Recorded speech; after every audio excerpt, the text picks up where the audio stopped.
We're looking to calculate the second derivative for 7b. So doing the first derivative, I need to use the quotient rule. So I'm going to start with my f prime. So f prime of x, I'm going to factor out the 2 and then apply my quotient rule. So I get e to the x square root x minus e to the x. And the derivative of root x is going to be 1 over 2 root x. That's all over root x squared, which is just x. Okay, so there's my first derivative. I'm going to simplify this expression by multiplying the top and bottom by 2 root x.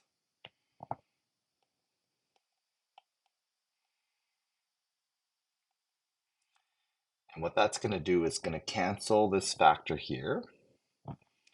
And I just have to make sure that I apply my algebra correctly. So in the numerator, I'm going to have 2e to the x. Root x times root x is just going to be x. Minus the 2 root x's cancel in the next term. So I'm just left with e to the x. And in the denominator, I'm going to end up with 2x to the power 3 over 2. Okay, so there's there's another factor I can cancel here. This extra 2 on the outside, that's a times 2, divide 2, so those will cancel out as well. So my final simplified version, and I'm going to factor the e to the x out. So I'm going to end up with e to the x, and I'm going to be left with 2x minus 1 all over x to the power 3 over 2. So that represents my first derivative. So then I can apply my derivative again to get my second derivative.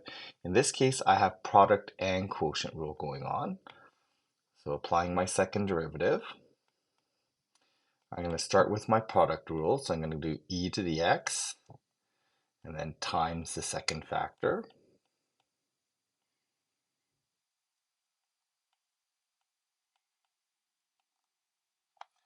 Plus e to the x. And then when I differentiate this part, I need to apply the quotient rule. So I'm going to do 2 times the denominator minus 2x minus 1.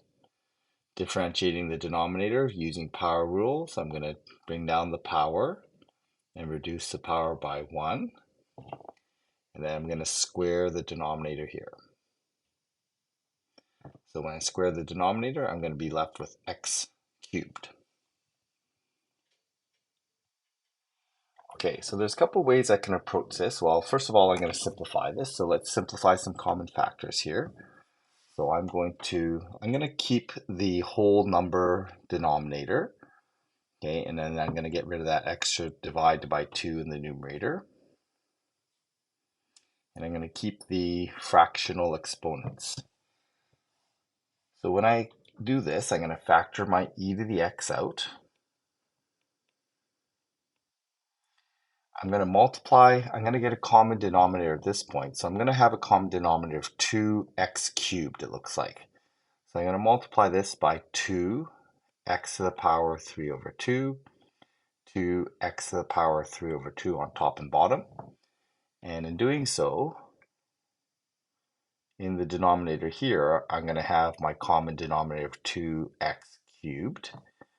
And then I end up with 4x to the power 5 over 2 minus 2x to the power 3 over 2 plus.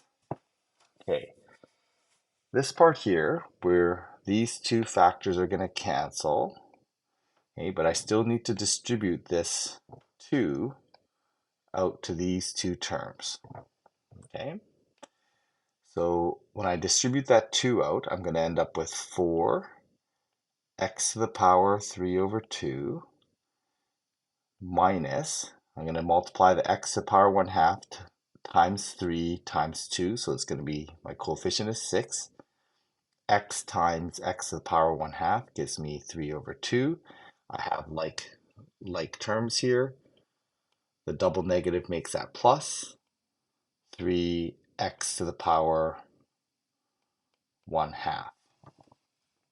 Okay, so I can't just double check my canceling here. Yeah, it looks like I canceled properly. I've distributed that extra 2 to the first term, but when I canceled with that 2 in the denominator, I didn't distribute the red 2 into the second term, but I do need to distribute the 3 to the 2x and the minus 1. So that represents my numerator of my second term here, and I'm going to have my common denominator of 2x cubed. So I do have an extra factor of x to the power 1/2, which I can simplify out, but I'm going to keep my denominator as a whole number power, and then I'm going to combine my like terms. So I end up with 4x to the power 5 over 2. When I combine my power 3 over 2 terms, I get minus 2 minus 6 is minus 8, plus 4, so I get a total of negative 4 x to the power 3 over 2 plus 3x to the power 1/2, and that's all over a common denominator of 2x cubed. So this is, you can leave your answer like this. We could also simplify that extra factor of x to the power 1/2 out, and then if I were to do that, I end up with 4x squared minus 4x plus 3, and then in the denominator, I end up with 2x, and so 6 over 2 minus 1 over 2 gives me a power of 5 over 2 in the denominator. And there is some advantage to doing this in that we do now have a quadratic in the numerator, which is potentially factorable.